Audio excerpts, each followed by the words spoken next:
To y'all, Health Magazine audience at home. My name is Andia Winslow. I'm here in the Health Magazine studios to bring you some moves to get you ready for your next adventure. All right, well, what does that mean? Well, you know, movement is a part of your story arc, your character and your story arc. So we're going to talk about things that are foundational for all activities, whether you're trying to achieve a fitness goal, whether you're trying to maintain a fitness level fitness, whether you're trying to achieve some kind of physical feat.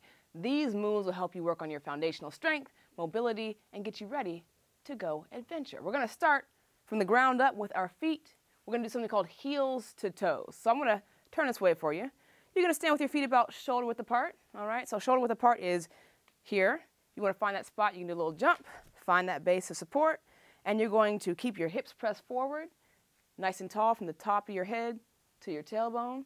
You're going to come up off of your heels and down, and then for the front side for your shins, come off of your toes. So up and down. Now this might be a little tricky because of balance, but what you can do is find some kind of vertical element, hold on to it, a bureau of drawers, a desk, a chair, and up and down. So maybe 10 to 12 reps of this on each side, up and down, and from the front, here's how it looks. Again, feet shoulder width apart, come up and down, both sides. Yes, my ankles are cracking, that happens a lot. Up and down. That's the first move, all right? And once you find that, you're going to move to the second move, which are called hurdles. So you think about, you want to have a nice gluteus maximus, nice BAMC, but you got to think about what happens on the front side to your hip flexor. So if you're going to raise your leg up, you got to have a strong hip flexor area, hip complex. So what you're going to do is stand. Let's say I'm going to start with my left side here. It's going to be right to you. You're going to lift your leg up and over an imaginary implement here. Or you could have a chair or a paint can or something like that. You can put your hands on your hips if you like, or opposite arm, opposite leg. So I'm going to go up and over and back up and over. Up and over, back up and over. And the key here is you want to make sure your leg stays completely straight. So nice and flexed, up and over, up and over. If I'm doing opposite arm, opposite leg, it'll be left arm, right leg, and so forth. And find a nice rhythm here. Make sure you're breathing diaphragmatically. That's your diaphragm right here. Inhale, exhale, and your speed is regulated by your breath. All right, so then I'll do the other side too. So sturdy on my right leg, it's left to you for camera, and I'm going to go up and over. Once I find that rhythm, I'm going to add my arm in, up and over. If you want to make these tougher, get higher, but again, maintain that nice rhythm, up and over, up and over. And it's also a core workout. Hold your core nice and tight where you're doing this. Up and over, up and over, up and over, up and over. How's that feel? Good? All right, next we're going to move up to your shoulders and your arms. So take a look here. I'm going to be like a scarecrow. I'm going to go up and down and up and down. Now that doesn't look like much, but if you sit here for 30 seconds to a minute, you're going to start to feel it. You'll see baseball players and other throwing sports doing this. If you want to make things more difficult, also you can go in and out. In and out. This is for your shoulders. All right, open things up, open your chest up. Nice measured pace, again, breathing. Inhale to prepare for the movement. Exhale to release the movement. Let's go back up again, up and down, up and down. About 10 to 12 reps here as well. Then you can switch back, open and close. Inhale, exhale, inhale, exhale, and then shake those bad boys out. Moving now to the floor. All right, so come on down. You're going to be in a position called supine position. That's on your back.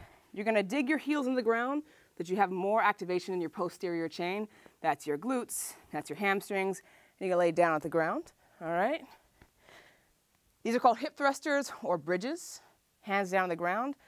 You're going to take a big inhale. On the exhale, drive your hips to the ceiling and slowly descend. You don't have to be fast. This is not a party. All right, so just inhale, exhale, drive, squeeze and hold and return.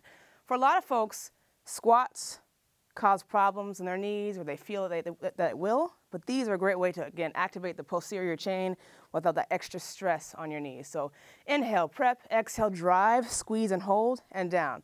Now to make this more difficult, you can take a leg away. So what I would do here is, again, keep my feet dialed in, the heels dialed in. I'm going to extend my leg so that my thighs are parallel, and then I'm going to go up and down.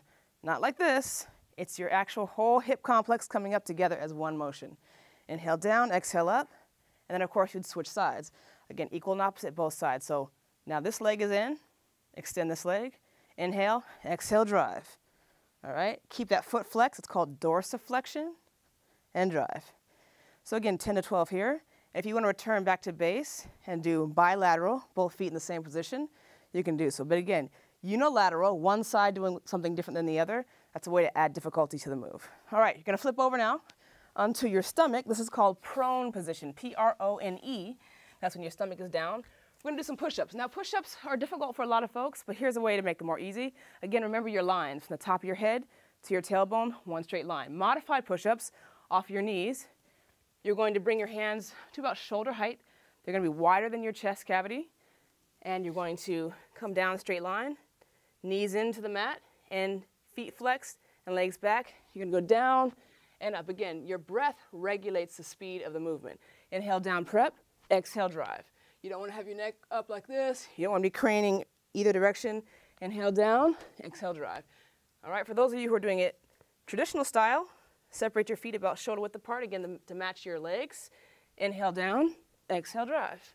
Inhale, down. Exhale, drive. Now, if you want to add some attention to your triceps here on both sides, you can bring your hands closer together, just outside your chest cavity and basically on your nipple line here. And that'll hit the back side of your triceps. All right, so what I would do here is, again, find that spacing, hands to the right position, and then I'm going to come down and do the same thing. Now, these are maybe 40% harder, but the key is, again, breathing. Inhale, down, prep. Exhale, drive. Inhale, down. Exhale, prep. If you want to do it off your knees, again, remember, straight line, top of your head to your tailbone. Inhale, down. Exhale, drive. Breathing. Breathing regulates your speed. Speed should be consistent.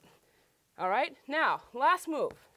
We're going to do a plank. Now, you might think, I just did push-ups. Why would I do a plank? Because the plank brings it all together. Whether you're doing pull-ups, whether you're climbing a mountain, whatever you do, the more stiff and secure you can hold your body and control this torso area, the easier it is to move your extremities about your still body. So what you're going to do here for your plank, you're going to stretch out all the way. You can either have your hands extended like so, straight in front of you, or you can have them like this. You want to make sure that your feet are about the same width as your shoulders as well to have a nice secure base. Big inhale, prep. Exhale, lift everything off the ground, one straight line. Squeeze your core, and then you're also going to squeeze your glutes and your thighs. The key there is that if you have any kind of slack anywhere in your body, you will not be able to maintain that isometric pose. Iso means same, metric means length. This is about being steady and in control. So while you're here, another thing you can do too is focus on cycling your breath. Don't hold your breath because it's harder to maintain. So breathing, inhale, exhale, you're going to hang out right here. So what I would suggest you do is do this whole cycle, maybe 3 to 4 reps. So we're talking 3 to 4 sets, 10 to 12 reps per move, 3 to 4 sets with appropriate rest in between, a minute to 3 minutes, and you really feel yourself, enlivened and ready to take on the world, take on that workout, take on the weekend. It's Friday. Any questions, please feel free to check into Health Magazine at Facebook, facebook.com/health, on IG, Health Magazine, on Twitter, Good Health. My name is Andia Winslow. It's always fun to join you all here in the studio. I'm at Andia Winslow, ANDIAWINSLOW on IG, Twitter, Facebook. And tonight, if you're so inclined to see me take on an adventure with Kevin Hart, CBS, TKO, it's a game show obstacle course, and I might win some money.